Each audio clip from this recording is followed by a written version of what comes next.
சுமார் 1.5 நூற்றாண்டு கால வரலாற்றை தகர்த்தெறிந்து ரஷ்யாவை உறைய வைத்திருக்கிறது தற்போதைய கடும் பனிப்பொழிவு. இந்த ஆண்டு அங்கு வரலாறு காணாத வகையில் பனிப்பொழிவு ஏற்பட்டுள்ளதாக வெளிநாட்டு ஊடகங்கள் செய்தி வெளியிட்டுள்ளன.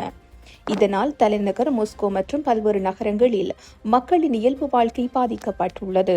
குறிப்பாக ரஷ்யாவின் கம்சட்கா தீபகற்பம் பனிப்பொழிவால் கடுமையாக பாதிப்பை சந்தித்துள்ளது.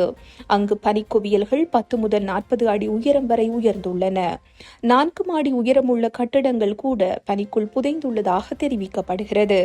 மின்சாரமின்றி போக்குவரத்து முடங்கி விமான சேவைகள் ரத்து செய்யப்பட்டு அந்த தீபகற்பமே தனித்து விடப்பட்டுள்ளதாக வெளிநாட்டு ஊடகங்கள் செய்தி வெளியிட்டுள்ளன.